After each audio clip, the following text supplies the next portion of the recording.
4 शक्तियों को धारण करना है तो एक ही ईश्वरीय शक्ति, लेकिन स्पष्ट करने के लिए कहा जाता है समेटने की शक्ति अर्थात शॉर्ट करने की शक्ति, समाने की शक्ति, सहन करने की शक्ति, सामना करने की शक्ति। परमात्मा व दैवी परिवार से नहीं, लेकिन माया की शक्ति का सामना करने की शक्ति।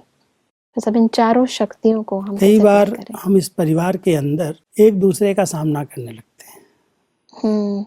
आपने अगर कोई बात मुझे कही तो उस बात को कट करने के लिए मैं 10 बातें कहूँ, तो जैसे हमने आपस में ही एक दूसरे का सामना करना शुरू कर दिया जी।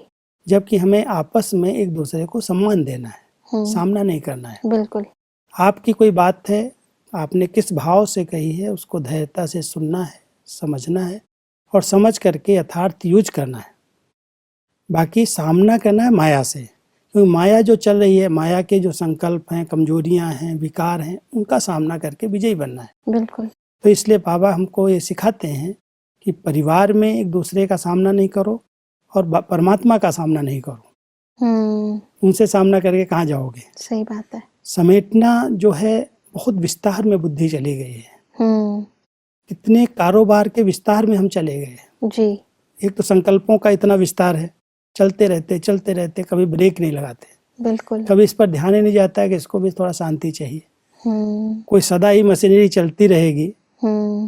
वैसे भी कहते हैं अगर खाना भी सदा खाते रहते हो तो कुछ एक दिन बीच बीच में उपवास करो। बिल्कुल। तो शरीर की शक्ति ठीक रहेगी, शरीर स्वस्थ रहेगा। ऐसे ही मन के संकल्पों पर भी ध्यान देना चाहिए, उनको भी समेटना चाहिए। कभी कभी 1 घंटे में 5 मिनट भी शांत होकर के बैठें, उन पर कंट्रोल। समेटना माना सॉर्ट करना, एक है छांटना, उसको भी सॉर्ट करना कहते हैं, सॉर्ट करना है। और दूसरा सॉर्ट करना है, माना जैसे रास्ता लंबा है तो हम शॉर्ट रास्ते पर जाना चाहते हैं। लंबे रास्ते पर जाएंगे तो समय जाएगा, शक्ति जाएगी, इसलिए हम शॉर्ट रास्ता ढूंढते हैं मंजिल पर पहुंचने के लिए। और दूसरा अगर बहुत कुछ है, बड़ा हुआ विस्तार है, कहीं जाना होता है तो कहते भाई शॉर्ट कर लो, जो जरूरी है वही साथ रखो, बाकी छोड़ दो, चटनी कर दो तो वो कम हो जाएगा। ऐसे संकल्पों में, बोल में, व्यवहार में बहुत कुछ हमने विस्तार कर लिया है। हाँ जी। बोलने में भी इतना विस्तार होता है कि एक बात को कितना लंबा लंबा सुनाते हैं, बात करते हैं। बाबा कहता है उसको भी शॉर्ट करो जी। जो जरूरी है वही बोलो, जितना जरूरी है उतना ही बोलो, क्योंकि अधिक बोलने से कोई सामने वाला समझता ऐसा नहीं है। बिल्कुल।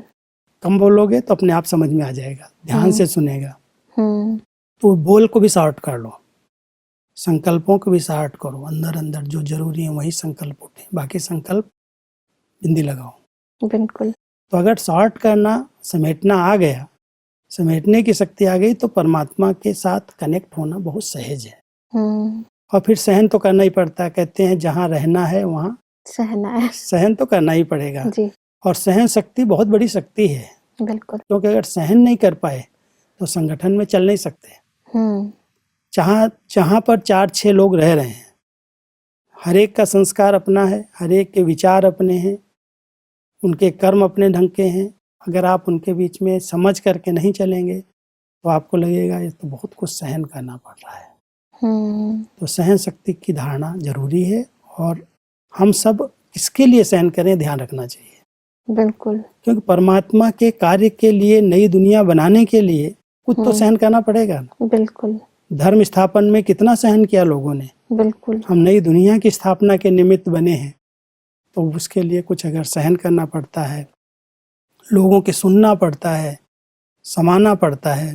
कहीं हम बता नहीं सकते, बोल भी नहीं सकते कई बातें, तो समाना पड़ता है। जी। तो ये चारों शक्तियां अगर जीवन में आती हैं, ये ईश्वरीय मार्ग सरल मार्ग है, मेहनत वाला नहीं लगता। बहुत सुंदर भाई साहब। ईश्वरीय याद में रहते हैं तो ईश्वरीय शक्तियां और ईश्वरीय प्राप्तियां स्वतः ही मिलती हैं और मदद भी करते हैं।